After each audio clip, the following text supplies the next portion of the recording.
ठीक है, कल कहाँ तक हो गया था, नॉइज पोल्यूशन को ऐड करना था। अब जैसे यहाँ पे लिखा है इन India the air prevention and control of pollution act कब आया है ये 1981 में, बट वाज अमेंडेड इन 1987। तो अब यहाँ से आपको डायरेक्ट क्वेश्चन है, अगर आपको ये पूछेगा कि air prevention and control pollution act कब आया, तो आपका आंसर हो जाएगा 1981। आपको ध्यान से एकदम देखना होगा। अगर उसके अमेंडमेंट के बारे में पूछेगा जहाँ पे नॉइज पोल्यूशन को भी इंक्लूड कर दिया गया एयर पोल्यूशन में, क्लियर। नॉइज कभी भी ट्रेवल करेगा तो किस मीडियम में ट्रेवल करेगा, ऑब्वियसली एयर मीडियम में ट्रेवल कर जाएगा, ठीक है। इसलिए नॉइज पोल्यूशन को ऐड कर दिया गया एयर पोल्यूशन के साथ। तो उसका ईयर पूछेगा तो आपका रिकॉर्डिंग कर रही हूँ बेटा मैं, उसका आंसर क्या हो जाएगा 1987। क्लियर बेटा। तो इन India the air prevention and control of pollution act came into force in 1981 but was amended in 1987 to include noise as an air pollutant। ठीक, समझ में आया। तो इस केस में क्या है, नॉइज एक तरीके का पॉल्यूटेंट हो गया। What is pollutant, which cause pollution, ठीक है। What is pollution, any undesirable matter or any undesirable things which mixes into contaminate the natural resources। Clear है ये चीज, यहाँ पे गलती होने के चांसेस है, तो इस पूरी लाइन को अच्छे से समझ लो।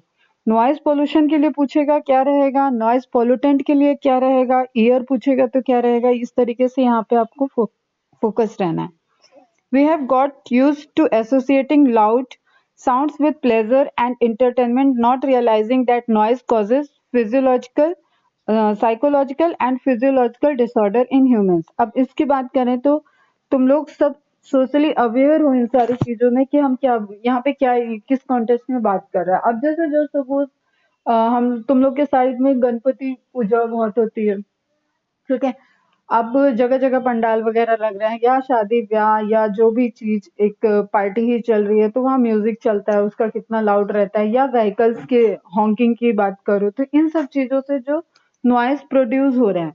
तो अब कहीं भी तुम देखो तो एक ऑब्जर्वेशन सबने किया होगा, इसमें कोई बहुत बड़ी बात यहाँ पे नहीं लिखी है, एक ऑब्जर्वेशन देखे होगे कि जब भी नॉइज प्रोड्यूस होता है तो या तो छोटे बच्चे वहां पे रोते हुए दिख जाएंगे तुम्हें, या तो बुजुर्ग लोग जो ओल्ड एज के होंगे वो वहां पे परेशान दिखते हैं, ठीक है। उनको शिवरिंग होने लगता है, वो वहाँ नींद नहीं आएगी प्रॉपर। अगर आसपास अब जैसे हम लोग के साइड तो नौ दुर्गा का पंडाल बड़ा लगता है, तो अब 9 दिन तक भजन कीर्तन चल रहा है, तो उससे क्या होता है उनको प्रॉब्लम होती है। अब नियर बाई कोई हॉस्पिटल हो तो वहां पे ऑब्वियसली वहां पेशेंट होंगे तो प्रॉब्लम होगी। इस तरीके की चीजें जो भी हैं वो प्रॉब्लमेटिक होंगी, तो इनसे हमें ये इश्यू में आ गया, इसका प्रिवेंशन कैसे हो सकता है। अब ये तो अवेयरनेस वाली बात है, या आप किसी फैक्ट्री के कोई नॉइज है तो वहां पे आप नॉइज एब्जॉर्बेंट जो कॉटन वूल वगैरह का बना हुआ वॉल होता है, साउंड प्रूफ बनाया जाता है, उस चीजों को यूज किया जाता है। क्लियर। तो इन सब चीजों से ही रिलेटेड इस पैराग्राफ में लिखा हुआ है, देखते हैं चलो। Noise is undesired high level of sound. चलो साउंड का यूनिट बताओ तो, किस यूनिट में मेजर करते हैं।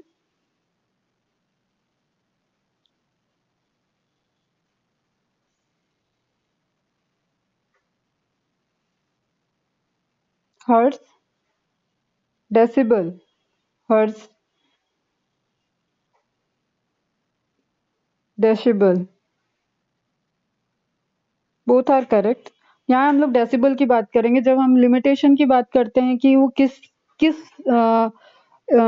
फ्रीक्वेंसी के साउंड ईयर के लिए अच्छी है, किस फ्रीक्वेंसी का जो पैरामीटर डिसाइड होता है, तो वहाँ हम लोग डेसिबल में उसको डेसिबल में उस पैरामीटर को देते हैं।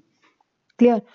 We had physiological and psychological disorder. अब देखो फिजियोलॉजिकल साइकोलॉजिकल समझ में आ रहा है, ठीक है। किसी का बिहेवियर चेंज हो रहा है, कोई इरिटेट हो रहा है, तो अगर देखो एक ये भी जनरल ऑब्जर्वेशन की चीजें हैं और इन सब चीजों की स्टडी होती है। अगर आप कोई ऐसे घर में रह रहे हो जो कि एक एग्जांपल लेते हैं जो कि तुम्हारा एकदम मार्केट में है, या बेस्ट एग्जांपल ये रहता है क्या होता है रेलवे स्टेशन के बगल के घर हो, तो वहां के लोगों का नेचर आपको देखोगे ना एक बिहेवियरल उनके अंदर चेंजेस दिखेंगे, या एकदम बीच मार्केट में किसी के घर हो, उस घर के लोगों के नेचर में ही थोड़ा सा तेज आवाज में बोलना आ जाएगा, ठीक है।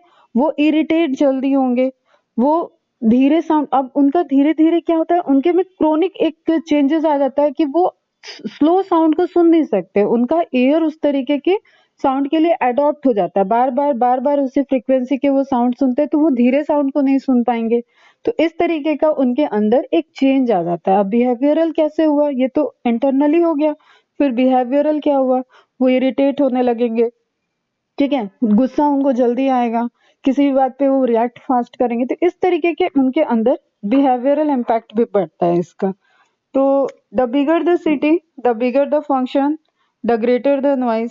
जितना अब बिगर सिटी, बिगर फंक्शन, ग्रेटर नॉइज, ये सब कहीं ना कहीं फिर से रिलेटेड किससे है, पॉपुलेशन से, ठीक है। जितना ह्यूमन उतनी गाड़ी, उतनी हॉकिंग, जितने ह्यूमन उतने पंडाल, उतनी पूजा पाठ, उतनी चीजें, मतलब अलग अलग तरीके का आप समझो। यहाँ पे बेसिकली किसी धर्म वगैरह की हम बात नहीं कहना चाह रहे हैं, कुछ भी नहीं, ठीक है। सबका अपना अपना एक कह रहे हैं ना कि धीरे धीरे जो हम लोग पूरा ये यूनिट पढ़ ही रहे हैं, इसमें हमने देखा कि कई चीजें हमारे लिए जरूरी हैं, वो हम एंजॉय के लिए कर रहे हैं या जरूरी है कर रहे हैं, लेकिन वही नोइंगली अननोइंगली हम उससे कुछ ना कुछ नेचर को तो हार्म पहुंचा ही रहे हैं। क्लियर बेटा? The bigger the function the greater the noise. Again ये पूरा डेटा ये किससे रिलेट कर रहा है आपको, ह्यूमन पॉपुलेशन से। Clear? A brief exposure to extremely high sound level 150 decibel or more generated by take-off of a jet plane or rocket may damage eardrums, thus permanently impairing hearing ability.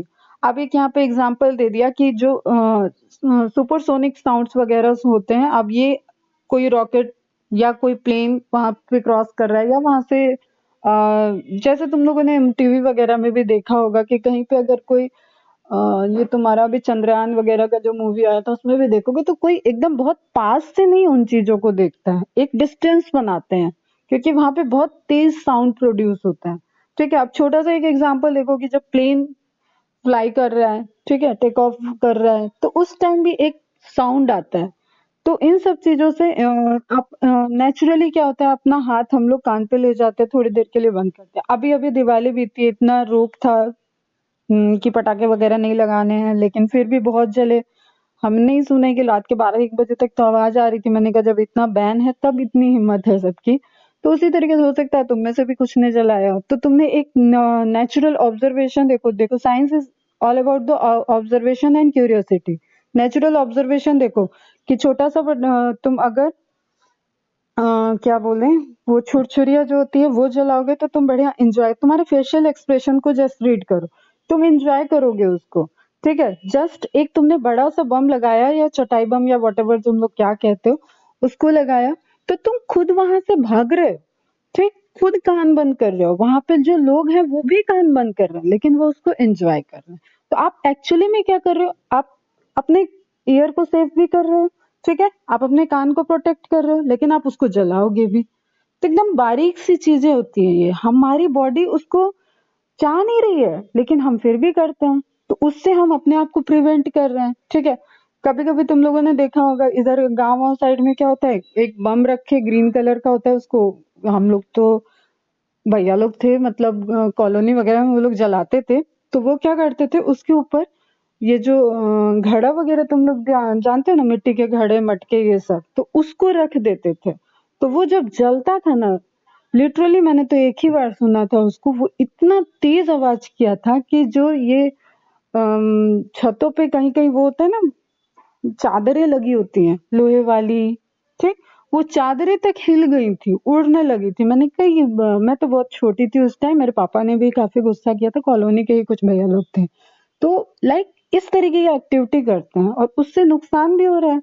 अब उसी time किसी को अंदर कोई बहुत बुजुर्ग है, उसको हार्ट अटैक आ गया तो हो गया उसका तो पूरा।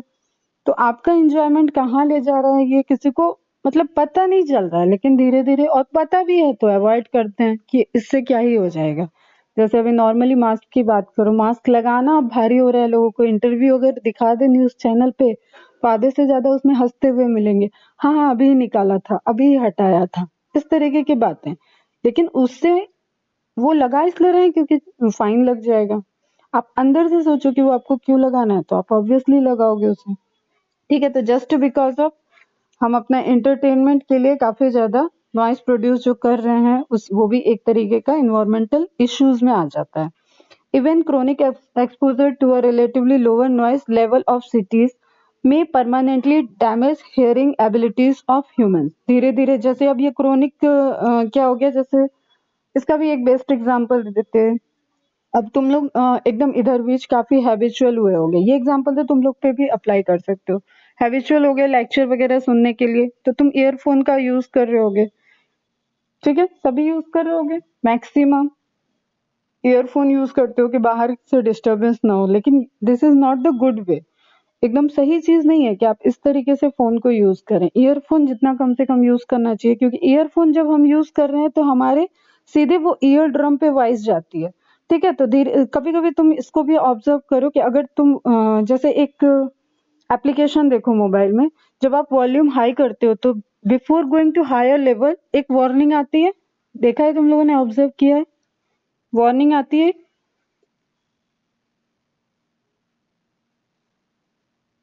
बताओ जल्दी, वार्निंग देखा है कभी? हाई वॉल्यूम करने पे एक वार्निंग आती है, उसके बाद भी करते हैं हम लोग हाई, करते हैं ना, कि और सुनना है, वो वार्निंग आके चली जाती है, लेकिन हम ह्यूमन नेचर क्या है कि हम उसके ऊपर भी जाते हैं, मैं भी जाती हूँ कभी कभी।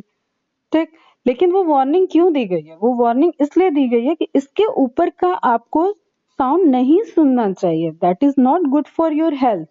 ठीक, अब देखो तुम इसको समझो कि ईयरफोन लगाया आपने, अब आप उससे जो साउंड निकल रहा है वो कहीं पे भी स्कैटर्ड नहीं हो रहा, वो डायरेक्ट आपके एयर में एंटर किया। ठीक, अब आप धीरे धीरे उसी इससे क्या कॉज होगा, आपने एकदम हैबिचुअल, कुछ लोग एकदम हैबिचुअल हैं, हर टाइम कभी गाना सुनेंगे कभी कुछ, उनका ईयरफोन लगा ही रहेगा, ड्राइव करेंगे तो भी ईयरफोन लगा रहेगा। धीरे धीरे क्या होगा, उनमें जो उनकी भी लिसनिंग प्रॉपर्टी है ना, हियरिंग कैपेसिटी होगी, वो डैमेज हो जाएगी, उनको पता नहीं चल रहा है, लेकिन वो एक टाइम के बाद उनको सुनाई देना बंद हो जाएगा, या कम सुनाई देगा, या फ्लक्चुएशन होगा। और होगा ऐसा, बहुत लोगों को रिपोर्टेड भी हुआ है। इस कोरोना ड्यूरेशन में ही बेटा एक स्टडी की गई है, एक क्या कई स्टडी हो गई इन सब चीजों में, तो आई पे, एयर पे, तो जिस तरीके का इम्पैक्ट पड़ा है ना स्टूडेंट्स पे, तो इसलिए मैं कई बार तुम लोग को बोलती हूँ आंखों में पानी डालो। ठीक, लेक्चर वगैरह सुनो तो ईयरफोन मत यूज करो, जितना हो सके अपने रूम में बढ़िया मोबाइल ऑन करके अपना अच्छे से सुनो, या टीवी वगैरह में कनेक्ट, अच्छे वो टीवी है स्मार्ट वाली, तो उससे आपको टीवी पे कनेक्ट हो जाएगा, एकदम बड़े स्क्रीन पे बैठ के लेक्चर सुनो और नोट्स बनाओ। तो इन सब चीजों का निगेटिव इम्पैक्ट है, वही है, उसी की बात यहाँ पे कर रहा है। क्रोनिक एक्सपोजर, धीरे धीरे एक्सपोजर हुआ तो उससे भी लोअर नॉइस लेवल हो जाएगा। Clear? And it may permanently damage hearing abilities of human. Noise also cause sleeplessness, increase heartbeat, altered breathing pattern, thus considerably stressing human। अब किसी का भी ये सारे फिनोमेना तुमने ह्यूमन फिजियोलॉजी में पढ़े हैं, अगर बीपी बढ़ेगा, ठीक है, ब्रीदिंग बढ़ेगी, ठीक, इन सब से स्ट्रेस बढ़ता है, नींद साइकिल पूरी डिस्टर्ब होगी, तो एक तरीके का बॉडी का आपका फिजियोलॉजी पूरी तरीके से डिस्टर्ब हो रहा है। तो इसको भी पॉल्यूशन एक्ट में ऐड कर दिया गया था 1987 में एज अ पॉल्यूटेंट। क्लियर है? Considering the many dangerous effects of noise pollution, can you identify the unnecessary sources of noise pollution around you which can be reduced immediately without any financial loss to anybody? Reduction of noise in our industry can be affected by use of sound absorbent material or by muffling noise। इसके लिए बेटा एक point लिख लो यहाँ पे, muffling noise को clear करने के लिए। ठीक है, अभी मफलर वर्ड यूज किया सुना है तुम लोगों ने? मफलर गले वगैरह में बांधते हैं, तुम लोगों की साइड तो ठंड कम पड़ती होगी, फिर भी सुना जरूर होगा। ठीक है, मफलर गले के अराउंड स्कार्फ की तरह लेते हैं। क्लियर? उसी तरीके से यहाँ पे क्या है, एब्जॉर्बेंट मटेरियल। एक एयर पॉल्यूशन के टाइम एब्जॉर्बेंट का मैंने बताया नहीं तुम लोगों को, ग्रीन मफलर। एक और यहाँ पे आप एडिशनल पॉइंट में नोट करना, ग्रीन मफलर, इसको ऐड कहाँ करोगे बेटा? जब एयर पोल्यूशन वाला बता रहे थे ना, तो जो रोड के किनारे एयर को प्यूरिफाई करने के लिए आपने ग्रीन प्लांट लगे हुए देखे हैं, ठीक है, सबने देख रखे हैं अपने रत्नागिरी में, तो बहुत ज्यादा है। बट मूवीज वगैरह में आप जब मुंबई दिल्ली का कहीं का सीन देखो या फॉरेन का भी सीन देखो, तो आपको वहां पे प्लांट की पूरी ग्रीनरी दिखती है रोड पे, ठीक है। वो प्लांट कैसे एक्ट करते हैं, दे एब्जॉर्ब नॉइज, ठीक है, जो रोड पे नॉइज हो रहा है या एयर को प्यूरिफाई कर रहे हैं। अब सबको पता है ऑक्सीजन रिलीज होगा, तो ऑक्सीजन का अमाउंट, तो एक सेट ऑफ प्लांट्स इस तरीके से रोड के किनारे किनारे लगाए जाते हैं, इसको बोलते हैं ग्रीन मफलर। ये भी क्वेश्चन आया हुआ है, तो ग्रीन मफलर ध्यान में रखना। This is the set of plants, ठीक। एक आप किसी बड़ी सिटी में आर्टिफिशियली क्रिएट किया हुआ एक सेट ऑफ प्लांट जो कि रोड के साइड में रहेगा, प्लांट, वो प्लांट एब्जॉर्ब करेगा नॉइस को एंड एयर पोल्यूशन को फ्री करेगा, मतलब एयर में ऑक्सीजन ऐड करेगा। उस पूरे फिनोमिना को क्या बोलते हैं, ग्रीन मफलर, ठीक। अब यहाँ पे नॉइज, मफलिंग नॉइज की बात हो रही है, एक तो इसमें ये भी आ जाएगा ग्रीन मफलर, रोड पे हम बात करें, और किसी फैक्ट्री में या किसी आप ऐसे जगह की आपको पता है नॉइज प्रोड्यूस हो रही है, ठीक है, यहाँ पे नॉइज प्रोड्यूस हो रही है, यहाँ पे फैक्ट्री में मशीनें चल रही हैं, तो उनकी वॉल जो बनेगी वो नॉइज प्रूफ बने, ठीक है, साउंड प्रूफ बने। तो उस केस में क्या क्या यूज करते हैं, ग्लास वूल या स्टोन वूल, ठीक है बेटा। ये वूल ऐसा दिखेगा जो कि आपको धागे और या जैसा दिखेगा, लेकिन वो एक्चुअली क्या होगा, फाइन ग्लासेस होंगे, कांच होगा वो, ठीक है बेटा। तो उसको उसको जब हम लोग दीवार में, उसको वॉल में, जो भी उस बाउंड्री होगी उस पूरे यूनिट की, उस बाउंड्री में हम जब इसको कई लेयर्ड, फिर वो मल्टी लेयर्ड वॉल बनती है, ठीक है, ईंट कंक्रीट के साथ वहां पे ग्लास वूल की भी लेयर होगी, तो उससे क्या जनरेट होता है, साउंड प्रूफ, ठीक है, नॉइज फ्री होगा। फिर हम क्या कर सकते हैं, और इसमें हॉकिंग फ्री एरिया क्रिएट करें, जैसे अगर तुम लोग न्यूज वगैरह में थोड़ा सुने हो, बीच में मुंबई का आया था कि अभी भी वहां पे अप्लीकेबल हो चुका है ये चीज, कि अगर आप ट्रैफिक सिग्नल रुका हुआ है और आप अननेसेसरी हॉकिंग, समझ में आ रहा है ना, जो हॉर्न बार बार बजाते हैं, दैट इज हॉकिंग। तो अगर अननेसेसरी आप हॉर्न बजाओगे, तो वहां एआई सिस्टम, आर्टिफिशियल इंटेलिजेंस से इस तरीके से सिस्टम कर दिया गया कि वो जो रेड लाइट वाला काउंटिंग चलेगा वो वापस से बढ़ जाएगा, फिर से स्टार्ट हो जाएगा। तो लोगों को अब एक एक का आप हॉर्न तो नहीं बंद कर सकते हो, लेकिन एक कॉमन फिर से ह्यूमन बिहेवियर को ही यूज किया गया यहाँ पे। क्या यूज किया गया ह्यूमन बिहेवियर, ह्यूमन बिहेवियर ये है कि वो रुक नहीं सकता, वो घर से निकलने में देर कर सकता है, लेकिन वो रोड पे नहीं रुकेगा, वो ट्रैफिक सिग्नल पे नहीं रुकेगा, वो ये मार्जिन लेके नहीं चलेगा, और ये ह्यूमन नेचर है। इसके एक्सेप्शन भी हैं, ऐसा नहीं कि सब इसी को फॉलो कर रहे हैं, ठीक है। वो घर से 15 मिनट का मार्जिन लेके निकल जाए तो वो आराम से जाएगा। अब उसको क्या है, उसको वो जो लास्ट के 10 सेकेंड होते हैं ना, वो वहां पे काउंटिंग चल रहे होते हैं, वो नहीं उससे बर्दाश्त होते, तो वो उसमें हॉर्न बजाएंगे। अब एक चीज तुमने और देखी होगी कि ट्रैफिक में क्या होगा, आपके आगे 20 गाड़ियां हैं, ठीक, अब 20 गाड़ी में आप 20वें नंबर पे हो, तो आगे की 19 गाड़ी जब तक नहीं हटेगी तब तक तो आपको स्कोप ही नहीं है कि आप आगे बढ़ोगे, ठीक।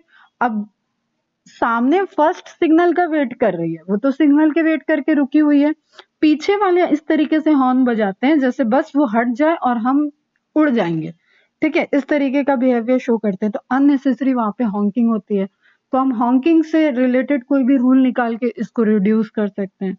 क्लियर है ये सब चीजें, ठीक है। कोई यहाँ तक अभी ऐसी बात नहीं है जो नहीं समझ में आने वाली हो, सब हमारे सराउंडिंग में ही हो रहा है, उसकी ऑब्जर्व करने की बात है। मैं रिकॉर्ड कर रही हूँ बेटा, ठीक है, लेक्चर रिकॉर्ड हो रहा है, उसके लिए वरी मत हो। कोई क्वेश्चन, तो यहाँ पे हमें क्या करना है कि अब ये नहीं कहा जा रहा है, देखो ये जो क्वेश्चन है ना कि फाइनेंशियल लॉस, या हम अपने ग्लास वूल एंड स्टोन वूल में क्या होगा ना बेटा, जस्ट आप ऐसे समझो कि आप अच्छा, तुमने कोई क्राफ्ट वगैरह बनाया होगा या कभी कोई ग्लास का मटेरियल घर में आया होगा, तो उसको एक अच्छा थर्माकोल में या उसके किनारे किनारे रुई, या वो तुमने एक देखा होगा प्लास्टिक का रहता है, उसमें एयर बबल्स रहते हैं, ठीक, उससे रैप करके दिया जाता है जस्ट बिकॉज ऑफ प्रोटेक्शन, ठीक है। इसी तरीके से समझो तुम कि एक कंपनी है जहाँ पे कुछ मैन्युफैक्चर हो रहा है और नॉइज प्रोड्यूस हो रहा है। ठीक, अब मैन्युफैक्चरिंग रूम अलग होता है, पैकेजिंग रूम अलग होता है, डिस्पेंसिंग रूम अलग होता है, सारे कंपनी में अलग अलग एरिया में ये सब चीजें डिवाइड होती है। तो आप मैन्युफैक्चरिंग रूम को बेसिकली आपने क्या कर दिया कि सील कर दिया।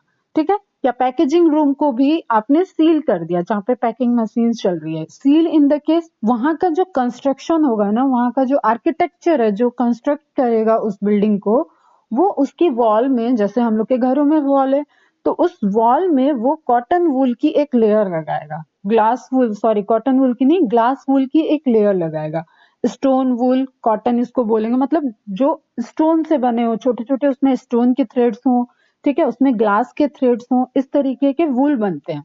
जैसे आप स्वेटर को बुनने के लिए एक ऊन का गोला देख रहे हो ना, उसी तरीके से इन सारी चीजों को क्रिएट करने के लिए केमिकल, मतलब ये आर्टिफिशियली जनरेट किए जाते हैं ग्लास वूल, स्टोन वूल, जो कि आपके नॉइस को एब्जॉर्ब कर देते हैं।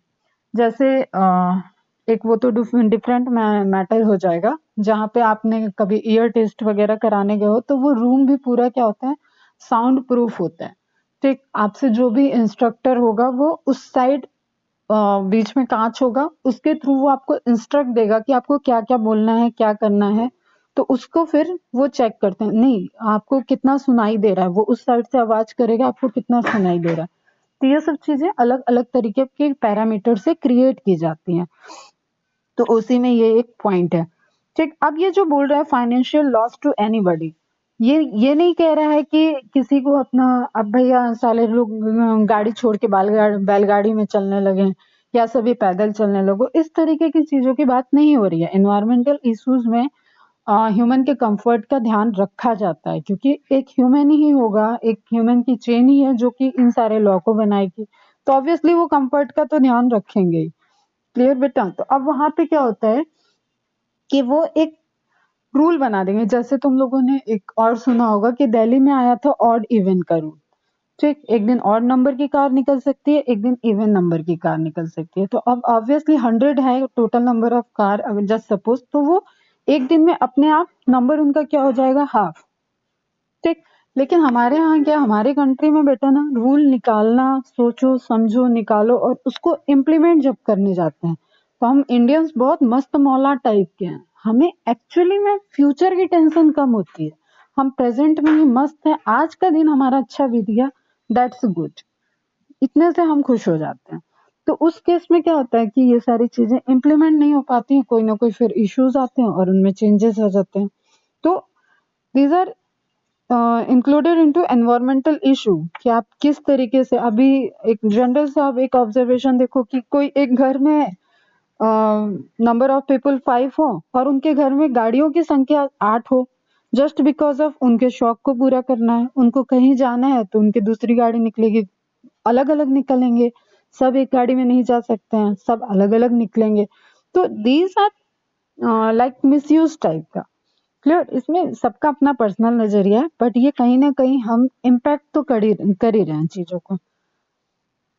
कंसिडरिंग द मेनी डेंजरस, ये तो हो गया एब्जॉर्बेंट मटेरियल और बाय मफलिंग नॉइज। तो मफलिंग नॉइज समझ में आना चाहिए बेटा कि दिस इज एक तरीके से, जैसे हम ठंड से गले को बचाने के लिए मफलर यहाँ पे पूरा रोटेट कर लेते हैं गले के पास, स्कार्फ बांध लेते हैं सर से गले तक, उसी तरीके से जहां नॉइज प्रोड्यूस हो रहा है उस कमरे को हमने ग्लास वुल या स्टोन वुल से सील कर दिया, तो that is muffling the noise.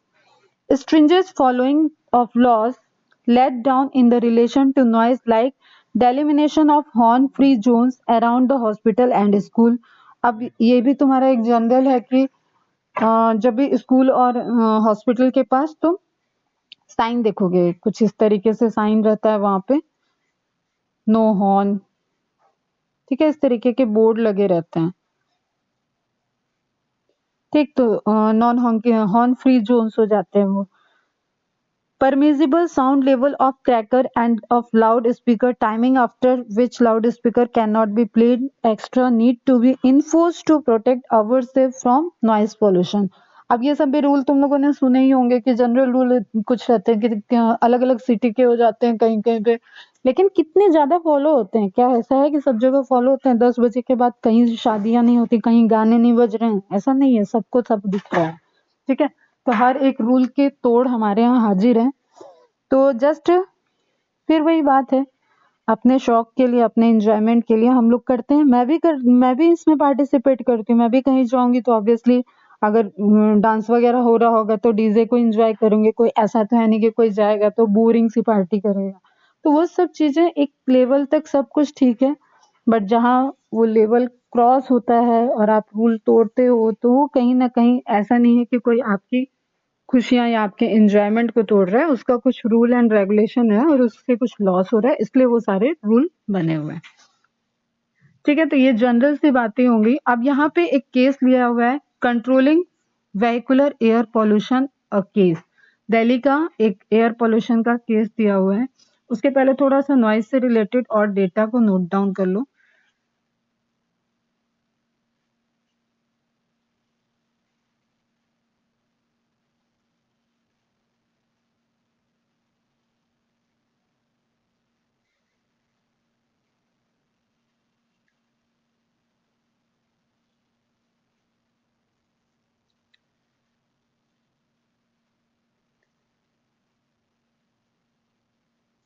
अच्छा, एक चीज और उससे पहले थोड़ा सा समझ लो। कल ये मैंने बताया था कैटालिटिक कन्वर्टर, याद है? कल के लेक्चर में मैंने बताया हुआ है कैटालिटिक कन्वर्टर क्या क्या मेटल इसमें यूज होंगे। Platinum, palladium and rhodium. ठीक, इससे आपका जो भी एग्जॉस्ट एयर है उसको प्योरीफाई करके फिर प्योर एयर को ट्रांसपोर्ट कर दिया जाएगा एटमॉस्फेयर में। यहाँ पे अब तुम लोगों को पता होना चाहिए कि primary pollutant and secondary pollutant. तो प्राइमरी पॉल्यूटेंट जो डायरेक्टली जब हम कोई प्रोसेस ऐसा कर रहे हैं, जैसे कुछ हमने फायर क्रैकर वगैरह यूज किया या किसी इंडस्ट्री से, जैसे थर्मल पावर प्लांट का हमने बताया, तो उस इंडस्ट्री से कोई धुआं निकल रहा है, स्मोक निकल रहा है, ठीक, वो सब जो प्राइमरी रिसोर्सेज से निकल रहा है, प्राइमरी प्रोसेस से निकल रहा है, उन सबको क्या बोल देंगे? Primary pollutant. जैसे एसिड रेन का एग्जांपल लेते हैं, तो SO2 जो सल्फर डाइऑक्साइड रिलीज हुआ, तो सल्फर डाइऑक्साइड क्या हो जाता है?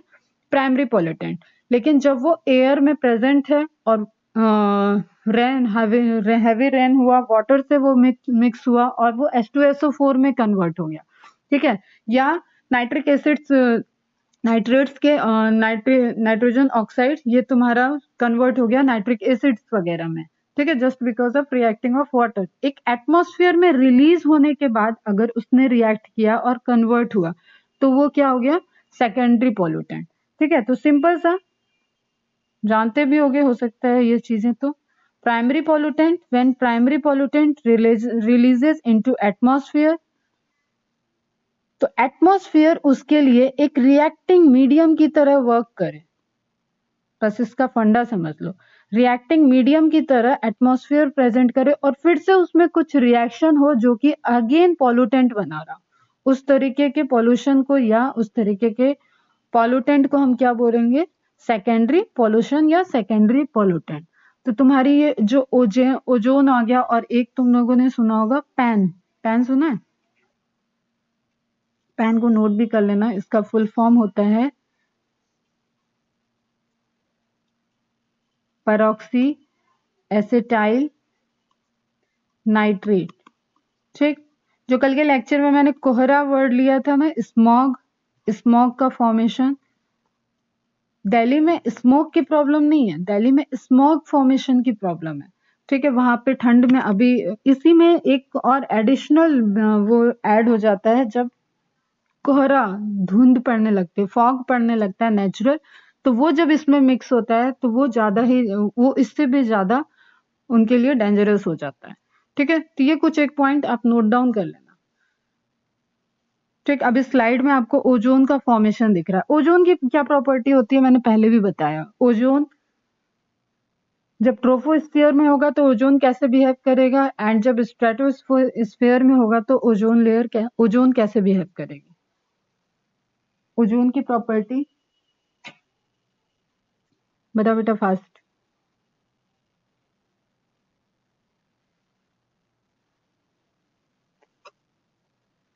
हम्म,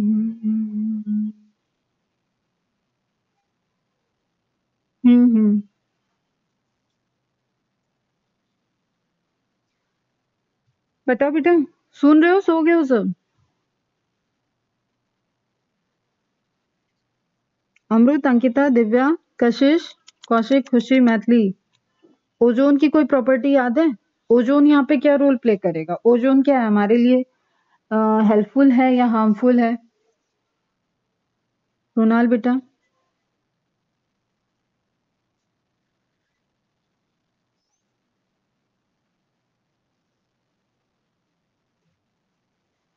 कार्बन मोनोऑक्साइड का मैंने कुछ बताया है?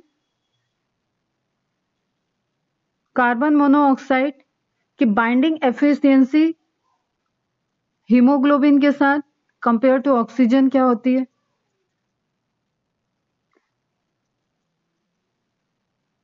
मोर होगी। ठीक है। कार्बन डाइऑक्साइड को मैंने कैसी गैस बताई है? Non irritating gas, 250 times more. ठीक है। तो उसमें क्या हो रहा था? एक नॉन इरिटेटिंग गैस है, धीरे धीरे वो आपके पूरे हीमोग्लोबिन को ऑक्युपाइड कर ले और उसके बाद डेथ हो जाए। ठीक है, उस ह्यूमन बीइंग की या उस पर्टिकुलर एनिमल की डेथ हो जाएगी। इसी तरीके से ओजोन, जब ओजोन के लिए भी मैंने बताया हुआ है बेटा पहले क्लास में कि ओजोन जब ट्रोपोस्फियर में होगा, मतलब अर्थ के सरफेस पे होगा, तो it will act as a pollutant. वो एक पॉल्यूटेंट होगा। क्लियर? एंड जब ओजोन हमारे स्ट्रेटोस्फियर में होता है तो वो हमें एक ओजोन लेयर जो सुनते हैं हम लोग, ठीक है, वो यूवी लाइट से प्रोटेक्शन कॉज करता है। क्लियर है? तो प्राइमरी सेकेंडरी पॉल्यूशन, फिर ये आप ओजोन लेयर वाली चीजें, इन सब चीजों को थोड़ा सा ध्यान में रखोगे।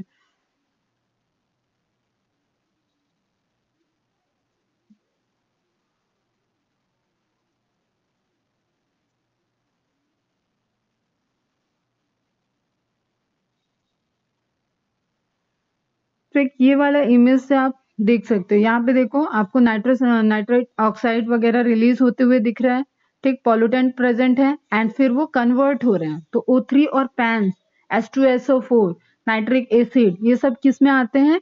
सेकेंडरी पॉल्यूटेंट में। तो ये पैन को ही बेसिकली स्मॉग, ऑक्सीजन, ओजोन और पैन, यहाँ पे आप इस तरीके से लिख सकते हो, ozone plus pan, they collectively form smog। ठीक, नोट डाउन कर लेना, छोटे छोटे पॉइंट रहते हैं। पैन का फुल फॉर्म परऑक्सी, क्या बताया था? परऑक्सी एसिटाइल नाइट्रेट। ठीक, इससे लो विजिबिलिटी रहती है, रोड एक्सीडेंट्स के भी चांसेस बढ़ जाते हैं, ब्रीदिंग प्रॉब्लम लोगों को होने लगती है। तो ये बहुत एक मेजर इशू है जो कि दिल्ली और Mumbai side, Delhi side maximum है, जस्ट बिकॉज ऑफ बेटा पॉपुलेशन डेंसिटी। ठीक है, जिस तरीके से पॉल्यूशन का कितना इम्पैक्ट हो रहा है, तो कितना उसमें एक्सपोजर कितना लिया, उसी तरीके से अब दिल्ली की पॉपुलेशन इतनी हाई है कि उस ऑब्वियसली वहां का डेटा जो होगा वो मोर इम्पैक्ट को शो करेगा। ठीक है, क्लियर है?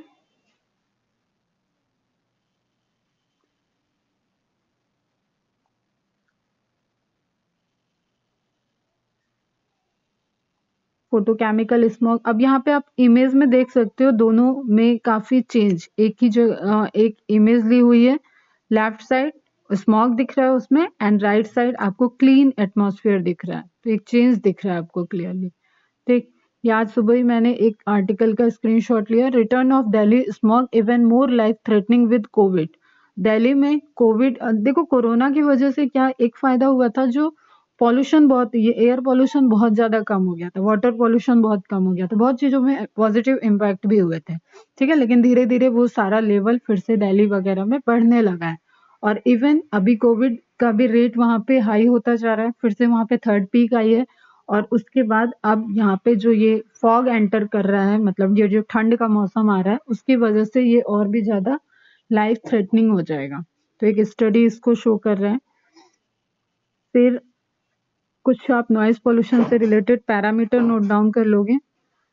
Defined as unwanted sound that unreasonably a kind of harsh, loud and confused sound intruding into our daily activities. The most significant attributes of noise are its loudness and duration. कितना तेज वो बज रहा है और कितनी देर तक बज रहा है। अगेन वही बात है बेटा, कितना हम एक्सपोजर हुए उससे और कितने ड्यूरेशन तक हम एक्सपोज होते रहे। ठीक है, the unit of noise is decibel. Human ear can tolerate noise up to 120 decibel. इसके हायर होगा तो वो कुछ न कुछ हार्म करेगा। और ये इफेक्ट ऑफ नॉइज पोल्यूशन एक छोटा सा नोट्स बना लोगे। Irritation, nervousness, increase stress, sleep disturbance, increase blood pressure.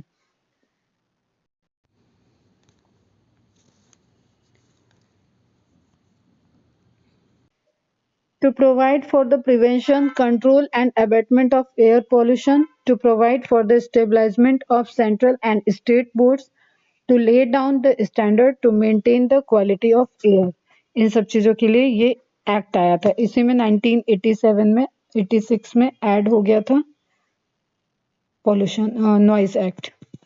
ठीक, अब ये कुछ और एक्स्ट्रा एक्टिविटी इसको भी नोट डाउन कर लोगे। Wild life protection act 1972, water prevention and control of pollution act 1974। अब एक चीज ध्यान में रखना, वाटर एक्ट, वाटर की इंपॉर्टेंस एयर से पहले समझी गई थी, ठीक है, जो हम लोग को पढ़ना है नेक्स्ट। तो वाटर पॉल्यूशन एक्ट पहले आया था 1974 में।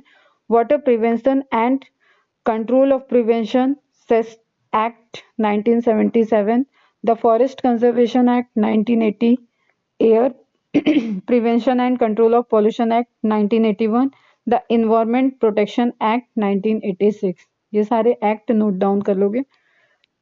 ये हम पूरा जो आज पीडीएफ क्रिएट किए हैं इसको अपलोड कर देंगे ऐप पे, वहां से नोट्स बना लोगे तुम लोग, ठीक है। फिर अब एक ये अलग कोर्ट है पूरा, जो कि नेशनल ग्रीन ट्रिब्यूनल। यहाँ पे जो केसेस जाते हैं, यहाँ पे क्या आपकी फैक्ट्री वगैरह से रिलेट कोई भी कम, अगर किसी से कोई कंप्लेन आता है तो ये बहुत ही ज्यादा एक कहें कि हाईली स्ट्रिक्ट टाइप की कोर्ट है, ठीक है। यहाँ पे इस तरीके के इन्वायरमेंटल केसेस के ही बारे में ज्यादातर यहाँ पे चलता है सारे केसेस। और यहाँ पे जो रूल्स हैं उस जो पैरामीटर्स वैसे तो नहीं फॉलो होते हैं बहुत ज्यादा जगह पे, लेकिन जब वो सामने आते हैं तो फिर वो एक्शंस होता ही होता है। जैसे कि एक एमसी मेहता, इनके बारे में तुम लोग तो छोटे हो, सुने नहीं होगे, थोड़ा सा ये न्यूज में आए थे बीच में। जो ये दिल्ली में सीएनजी वगैरह का यूज आया ना बेटा, ये बेसिकली अगर किसी पर्सन की वजह से हुआ है, ये बेसिकली एक तो इंडियन लॉयर ही है, कोई ऐसे बहुत बड़े इंसान नहीं थे, लेकिन इन्होंने ऑब्जर्व किया था। एक होता है ना कि सब ऑब्जर्व करके बातें करके रह जाएं, जैसे मैं भी तुम लोगों को अगर ज्ञान दे रही हूँ तो मैं बात करके रह ही जा रही हूँ, कुछ कर नहीं रही हूँ अभी, ठीक। लेकिन एक होता है कि बात करके रह जाना, एक होता है कि आप लॉ और चीजों को समझ रहे हो, आप एजुकेटेड हो, तो आपने कोई एक्शन भी लिया उसके अकॉर्डिंग। तो हमारे देश में जो फ्रीडम है उसके अकॉर्डिंग तो कोई भी कहीं पे भी कुछ भी पिटिशन वगैरह या कोई जो हमारे बेसिक नीड्स हैं और उससे उसमें कुछ प्रॉब्लम हो रही है तो आप कंप्लेन कर सकते हो।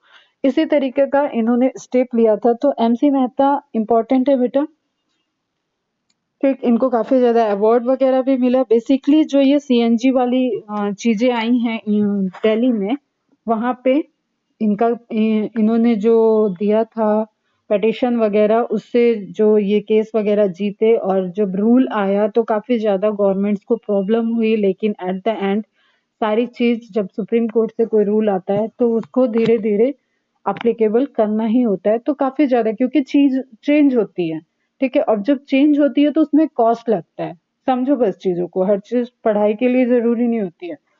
अभी क्या यहाँ पे क्या आपको समझना है कि अगर जस्ट आप सपोज कि पूरे के पूरे व्हीकल सीएनजी किए जा रहे थे, इट मीन्स कि ऑलरेडी जो व्हीकल प्रेजेंट है उनकी मैकेनिकल जो स्ट्रक्चर होगा, मैकेनिकल जो डिजाइनिंग होगी, वहां पे चेंजेस आएंगे, ठीक है। पेट्रोल डीजल को नहीं यूज करके अगर सीएनजी को यूज करना है तो उसके इंजन में, उसके मैकेनिकल पार्ट्स में चेंजेस किए जाएंगे। और ये तो चलते फिरते एक कॉस्ट आ गई, ठीक। अब कॉस्ट आएगी तो उसको इम्प्लीमेंट करने में प्रॉब्लम होती है। तो इस तरीके की चीजें थी। इनको 2016 में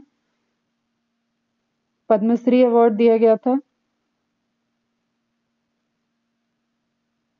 ठीक। इनको गोल्डमैन अवार्ड ऑफ इन्वायरमेंट भी दिया गया है। ये बीच में काफी पॉपुलर थे जब ये सब चीजें अप्लाई हुई थी, ठीक है। इनको रमन मैग्सेसे अवार्ड जो एशिया का दिया जाता है वो भी इनको मिला हुआ है। तो जस्ट बिकॉज ऑफ इन्होंने कुछ एक्शन लिया और उस पर ये टिके रहे, लड़े, लॉयर थे, और इन्होंने उसको एप्लीकेबल कराया। तो क्लियर। तो थोड़ा सा एमसी मेहता जी के बारे में भी जानोगे तुम लोग। एंड नेक्स्ट और देख लेते हैं क्या है, नहीं तो फिर वाटर पोल्यूशन पे चलते हैं।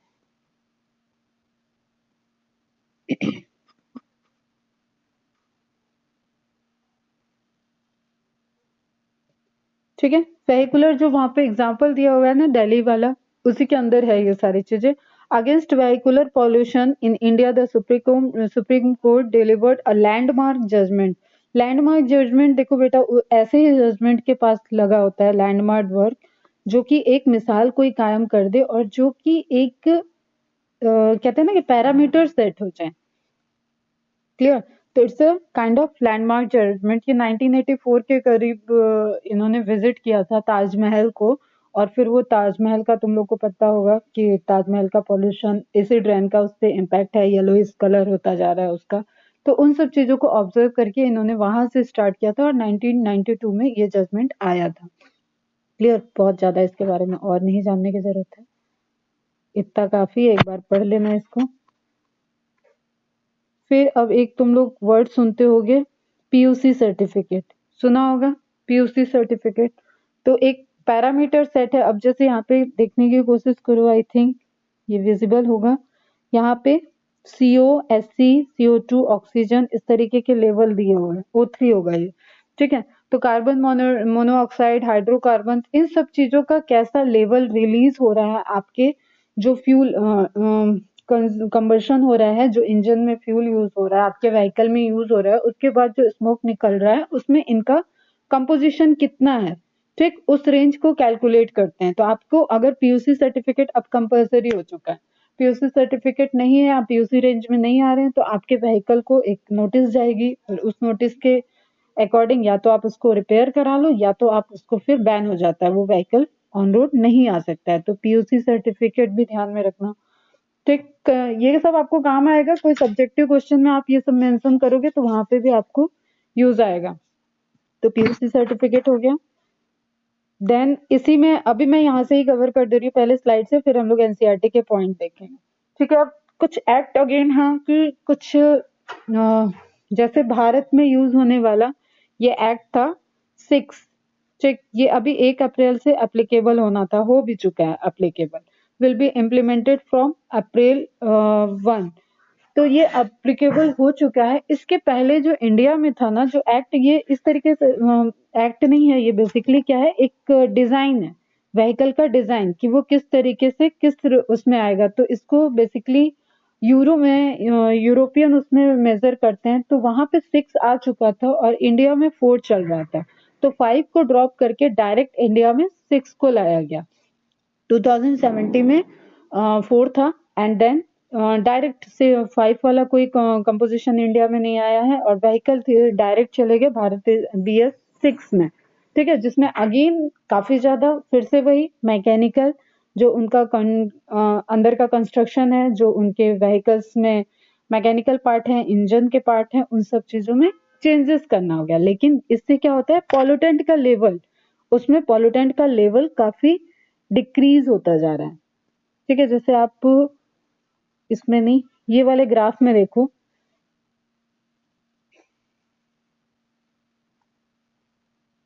इस ग्राफ को बस ध्यान से देखो, आपको समझ में आ जाएगा किस तरीके से ये डेवलप हो रहा है और किस तरीके से उसमें परसेंटेज ऑफ पॉल्यूटेंट आप देखो तो वो डिक्रीज होता जा रहा है। ठीक है, जो एमिशन रेगुलेशन है, मतलब जो पॉल्यूटेंट निकल रहे हैं, क्लियर बेटा, उसमें देखो आप 63%, 33%, 80% रिडक्शन हो चुका है, 80% रिडक्शन। और यहाँ पे कहीं पे भी BS4 तक का यहाँ पे पैरामीटर दिया है, BS6 में इससे भी ज्यादा रिडक्शन है, मतलब वो काफी ज्यादा अभी पॉल्यूटेंट पे कंट्रोल आपको एक तरीके से दिखेगा। इसको बोलते हैं भारत स्टेज नॉर्म्स। ठीक, इस नॉर्म के अंतर्गत, इस नॉर्म के अंदर आपको किस तरीके का इंजन होगा, किस तरीके की मशीनरी होगी जो कम से कम पॉल्यूटेंट को फॉर्म करे। ठीक है, जैसे एक आई थिंक ये भी तुम लोगों ने सुना होगा कि एक जनरल जो है कि जो भी हम लोग ये फ्यूल यूज कर रहे हैं, ये नेक्स्ट 25 to 30 ईयर्स के तक ये खत्म हो जाएंगे सारे फ्यूल्स। ठीक है, ऐसा ऑब्जर्वेशन है। तो उसके पहले पहले क्या होगा, धीरे धीरे अभी इलेक्ट्रिकल कार्स वगैरह का तुम लोग सुन रहे हो। अब इंडिया में क्या इलेक्ट्रिसिटी जनरेट करने के लिए अभी हम लोग थर्मल पावर प्लांट पे डिपेंडेंट है मोस्टली। ठीक, तो उस केस में क्या होगा कि पहले तो हमारा जो डिपेंडेंसी है इलेक्ट्रिक सप्लाई कहाँ से आ रहा है वो जरूरी है। ठीक, अगर हम सोलर एनर्जी को ज्यादातर यूज कर रहे हैं या हम वाटर को ज्यादातर यूज कर रहे हैं तो यहाँ पे चांसेस बढ़ेंगे। जैसे तुम्हारा इधर जापान वगैरह साइड में अब सोलर एनर्जी को यूज करने लगे, तो इलेक्ट्रिकल कार आप बना रहे हो तो ठीक है, फ्यूल खत्म होने के पहले आपके हाथ में इलेक्ट्रिकल कार है। अब आप पेट्रोल पंप की जगह आपने क्या करना है कि उसको टाइम टू टाइम चार्ज करना है। बट हमारे यहाँ तो एक छोटा सा बेचारा मोबाइल ही कभी कभी डिस्चार्ज होके पड़ा रहता है, तो हम गाड़ियां रुक जाएंगी, लोग रुक जाएंगे। जैसे अभी कुछ दिन पहले रत्नागिरी में अभी थे आने के पहले, तभी एक दिन न्यूज में आया था कि मुंबई रुक गई, मुंबई थम गई, सबने सुना होगा वो भी न्यूज। ठीक है, तो मुंबई में लाइट पावर कट होता नहीं है। अब बाई चांस भैया मेरे हैं पावर में ही, तो मैंने उनसे पूछा था कि ऐसा क्यों हुआ, तो वो बोले कि एग्जैक्टली कॉज अभी नहीं पता चल रहा है बट ग्रिड डाउन हो गई। तो हमारे इंडिया में कैसे, जो मुझे बहुत ज्यादा इसके बारे में समझ नहीं है, जो उसने बताया उसी से मेरे को समझ में आता है कि अब हमारा क्या है, पूरा सेंट्रलाइज्ड हो चुका है। तो स्टेट टू स्टेट पावर की सप्लाई दे जाता है। जैसे अगर किसी एक जोन की पावर सप्लाई डाउन हुई है, ग्रिड डाउन हुई है, तो वो दूसरे स्टेट से उसको या दूसरे ईस्ट जोन से वेस्ट जोन से उसको कवर कर लेगा। लेकिन उस दिन क्या हुआ कि वो एक्चुअली नहीं पता। और एक बार पूरा ऐसे पावर डाउन हो गया था, तो उसके लिए हमें भूटान वगैरह से लाइट लेनी पड़ी थी, क्योंकि जो भी आपका पावर प्लांट है उसको इनिशियल एनर्जी चाहिए ना स्टार्ट करने के लिए, वो एनर्जी कहाँ से लाओगे आप, वो लाइट कहाँ से लाओगे। तो जस्ट बिकॉज ऑफ इंडिया में जो प्रॉब्लम है इलेक्ट्रिसिटी अभी प्रोडक्शन की, that is based on thermal power plant, उसकी वजह से हम लोगों का ये शिफ्ट होना इलेक्ट्रिक कार पे, इसको आप बस इसी तरीके से एकदम बच्चा पार्टी की तरह से समझ लो कि जैसे हमारे लिए एक मोबाइल चार्ज करना, एक लैपटॉप चार्ज करना कभी कभी इशू हो जाता है, तो ऑब्वियसली जब इतने हाई अमाउंट में लोग व्हीकल चार्ज करेंगे तो फिर हमारी सप्लाई पे इम्पैक्ट पड़ेगा उसका। ठीक है, तो इन सब चीजों का अगेन वही है कि जैसे जैसे रिसोर्सेज हमारे डिस्ट्रॉय होंगे तो उसका इम्पैक्ट पड़ेगा, वही सारी बातें हैं। ये भी आज सुबह का ही इमेज है, देखो फ्राइडे के काउंट है, जस्ट मैंने इसको लगा दिया कि तुम लोग एक बार पूरा रिकॉल कर पाओ कि पॉल्यूटेंट वगैरह जो पीएम वेल पार्टिकुलेट मैटर का काउंट हम लोगों ने कल पढ़ा था उसको देखो यहाँ पे। और इसमें ये दिल्ली का ही है, यहाँ पे आपको पूरा काउंट दिख रहा है। ठीक है, ये पैरामीटर्स दिख रहे हैं, तो एक थोड़ा सा पता होना चाहिए। PM 2.5, PM 10, ozone, dioxide, temperature, pressure, humidity, इन सब चीजों का पूरा एक रेंज दिया हुआ है, आज सुबह का ही है ये। क्लियर बेटा? तो इस तरीके से अभी यहाँ पे आपको इम्पैक्ट तो बहुत ज्यादा कम हो चुका है, लेकिन अप्रोक्सीमेटली ये 300 के अबव चला जाता है दिल्ली में PM 2.5। ठीक, और पर्टिकुलेट मैटर आपको पता है हैजार्डस जो है उसका साइज क्या है, 2.5 माइक्रोन या लेस देन 2.5 माइक्रोमीटर। क्लियर है बेटा? समझ में आ रहा है ना? समझना तो कुछ ऐसा है नहीं इसमें, सब जनरल अवेयरनेस वाली चीजें ज्यादा है यहाँ।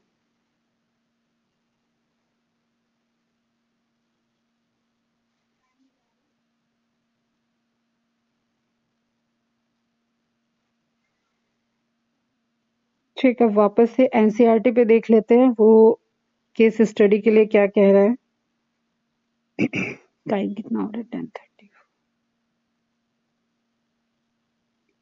ठीक है, controlling vehicular air pollution, a case study of Delhi with its very large population of vehicle traffic, Delhi leads to the country in its levels of air pollution. It has more cars than the state of Gujarat and West Bengal put together. अगर गुजरात और waste Bengal की सारी कारें आपस में मिला दी जाए तो व्हीकल के डेटा ये कहते हैं कि दिल्ली में इससे भी ज्यादा कारें हैं जितनी इन दो स्टेट्स में। इन 1990s, अब ये डेटा बेटा थोड़े पुराने ही हैं, बट आपको एनसीईआरटी के डेटा फॉलो करने हैं तो डेटा जरूर ध्यान में रखोगे। Delhi ranked fourth among the 41 most polluted cities of the world। 1990s का डेटा है। Air pollution problem in Delhi became so serious that a public interest litigation, PIL के अकॉर्डिंग ये जो पॉल्यूशन है, ये अगेन मैं बताऊं तुम्हें तो वही जो भी टॉप 4 में अगर दिल्ली आया था तो दिल्ली पे ज्यादा इम्पैक्ट इसलिए पड़ा क्योंकि डेंसिटी,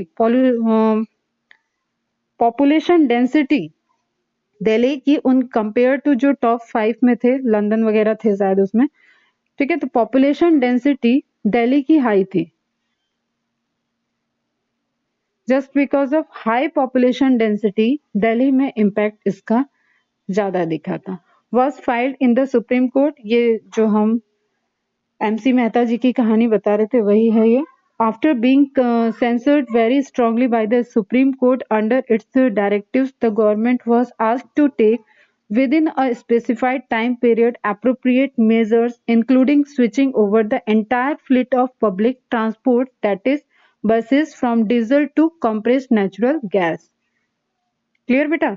अब जब सुप्रीम कोर्ट से इन सारे पैरामीटर को कंसीडर किया गया और इसका प्रूफ भी देखा गया, टाइम लग गया इसमें, देखो 10 साल के ऊपर टाइम लग गया, या पूरा जब आते आते मैं क्या था ये 1990 दिल्ली 1990, अभी मैंने क्या ईयर दिखाया था, 1994 या 1996 में आया था, ठीक है, तब जाके ये एप्लीकेबल हुआ। और वो 1984 में उस टाइम वो स्टडी स्टार्ट कर चुके थे अपना, मतलब इट विल टेक टाइम, लेकिन ये एक बड़ा डिसीजन था और इसमें गवर्नमेंट को काफी ज्यादा चेंजेस करने पड़े सुप्रीम कोर्ट के प्रेशर में। Appropriate measures including switching over the entire fleet of public transport, that is buses, from diesel to compressed natural gases. All the buses of Delhi were converted to run on CNG by the end of 2002. You may ask the question as to why CNG is better than diesel. क्यों होगी CNG better than diesel? That is, the answer is that CNG burns most efficiently unlike petrol और diesel. अब petrol में मैंने एक बेटा term दिया था अनलीडेड पेट्रोल, कल के लेक्चर में एक टर्म था वहां पे अनलीडेड पेट्रोल, ठीक है, अगर लीडेड पेट्रोल रहेगा मतलब उस पेट्रोल में लेड प्रेजेंट है, ठीक है, लेड, लेड प्रेजेंट है, तो वो क्या करेगा, एक तो जो ये तुम्हारे कैटालिटिक कन्वर्टर हैं उसके मेटल से वो रिएक्ट करेगा, दूसरा वो लेड ऑक्साइड को रिलीज करेगा। तो मैंने कल एक ग्रुप में छोटा सा आर्टिकल शेयर किया था, ठीक है, उसमें हम समझे कि जो पहले लीडेड पेट्रोल को दिया गया वैल्यू कि लीडेड पेट्रोल यूज होगा, लेकिन फिर जैसे कभी कभी होता है ना, कुछ डिसीजन ले लिया जाता है वो कुछ पैरामीटर पे होते हैं, और जब हम उसको यूज करते हैं, उसको इम्प्लीमेंट कर देते हैं, तो हम उसके साइड इफेक्ट हमारे सामने आते हैं जब हम प्रैक्टिकली उसको यूज करते हैं, तो उन साइड इफेक्ट से उसको फिर मेजर करके उसको ध्यान में रख के फिर से उसमें चेंजेस किए जाते हैं। तो इस तरीके का चेंज वहां पे हुआ था लीडेड और अनलीडेड पेट्रोल में। क्लियर बेटा? अब यहाँ पे आपको दिख रहा है कि सीएनजी की एफिशिएंसी जो है वो मोस्ट है, क्लियर है, पॉल्यूटेंट लेवल कम हो रहा है, इसलिए इसको एप्लीकेबल कर दिया गया। Moreover, CNG is cheaper than the petrol or diesel, cannot be siphoned off by thieves and adulterated like petrol or diesel. इसमें आप इस तरीके की कोई बहुत ज्यादा जैसे हो रहा है इसमें भी, यार क्या ही बोले। The main problem with switching over to CNG is the difficulty of laying down pipeline to deliver CNG through distribution point pump and ensuring uninterrupted supply. अब जैसे कोई भी चीज एप्लीकेबल होती है तो उसके कुछ ना कुछ फिर से ड्रॉबैक्स होते हैं, कुछ ना कुछ चीजें, पहले तो वहां पे मशीनरी को चेंज करो, एंड देन वहां पे उसकी सप्लाई, अब उसका आप पेट्रोल पंप में जैसे जगह जगह पे हैं तो फिर सीएनजी की सप्लाई को आपको उस तरीके से मेंटेन करना होगा साइमल्टेनियसली। और ये पुरानी बातें, ये एनसीईआरटी में जो दिया हुआ है ये 2002 के सारी बातें लिखी हुई है, ठीक, ये काफी ज्यादा एप्लीकेबल हो चुकी है अब तो। Simultaneously parallel step taken in Delhi for reducing vehicular pollution include phasing out of old vehicles, use of unleaded petrol। अब देखो बेटा यहाँ से आप पॉइंट कर लोगे, ठीक, ये हो सकता है ये सारे आपको ऑप्शन में दे दें और which one is the incorrect, इस तरीके का कुछ बीच में इनकरेक्ट स्टेटमेंट दे दें, तो ये आप मार्क कर लोगे। जो हम लोग सीएनजी की बात कर रहे हैं, जो अनलीडेड पेट्रोल और 15 साल से पुरानी कोई गाड़ी होगी तो वो भी दिल्ली में नहीं चल सकती है, उसका क्या होता है, रेन्यूएशन, ठीक है, रेन्यूएशन नहीं करा सकते हैं, री रजिस्टर, वो बाहर के स्टेट से वहां पे एंटर नहीं कर सकते, इस तरीके के रूल्स बने हुए हैं दिल्ली में। Use of low sulphur petrol, sulphur dioxide उससे कम रिलीज होगा तो प्राइमरी पॉल्यूटेंट कम रिलीज होगा, तो ऑब्वियसली सेकेंडरी पॉल्यूटेंट में इम्पैक्ट पड़ेगा। And diesel, use of catalytic converter, ये सब चीज हम लोग देख चुके बेटा। Application of stringent pollution level norms for vehicle, जो भी नॉर्म्स बताए गए हैं पीयूसी सर्टिफिकेट के लिए, जो नॉर्म्स हैं वो चीजें स्ट्रिक्टली फॉलो होनी चाहिए, तो हम इसमें एक लेवल तक कंट्रोल कर सकते हैं। The government of India through a new auto fuel policy has led out a road map to cut down vehicular pollution in Indian cities. More stringent norms for fuels means steadily reducing the sulfur and aromatic content, जो hydrocarbons की बात कर रहे हैं, in petrol and diesel fuels. Euro 3 norms, ठीक है, जैसे अभी हमने बीएस बोला तो वो भारत स्टेजेस है, ठीक, और पूरे जो वर्ल्ड वाइड होता है फॉलो, दैट इज यूरो। तो यूरो 3, यूरो 4, यूरो 5, यूरो 6 अभी अप्लीकेबल हो चुका था। इंडिया ने जब देखा कि यूरो 6 ज्यादा इम्प्लीमेंट है तो हम 5 पे क्यों जाए, तो इंडिया ने क्या किया, डायरेक्ट यूरो 4 से यूरो 6 वाले पैरामीटर को यहाँ पे अप्लाई करा दिया अभी 2020 में। Clear, for example stipulate that sulphur be controlled at 350 ppm, मैंने पहले भी ये यूनिट बताई है बेटा, पार्ट्स पर मिलियन, तो अगेन ये भी यूनिट भी ध्यान में रखोगे।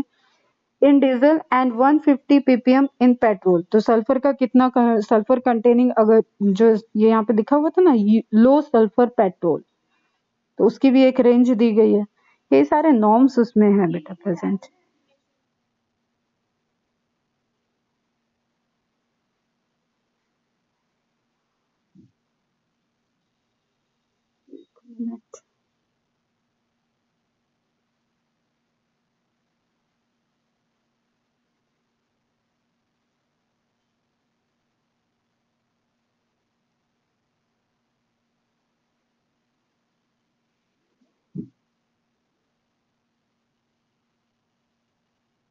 क्या देख रहे थे हम लोग, अरे यार,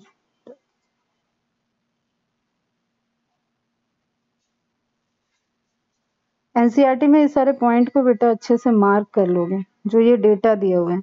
तो यूरो थर्ड नॉर्म्स के अकॉर्डिंग यहाँ पे दिया हुआ है सल्फर का कितना लेवल होना चाहिए, 350 ppm in diesel and 150 ppm in petrol, तो मार्क कर लोगे। Aromatic hydrocarbons are to be contained at 42% of the concerned fuel. The goal according to the road map is to reduce sulfur to 50 ppm. जो इसको reduce करना था उसकी ही वजह से यूरो 4, यूरो 5, यूरो 6 इन सब का लेवल अभी एकदम से नहीं आप नीचे डाउन कर सकते हो, ठीक है, वो एक एक करके डाउन आ रहा है।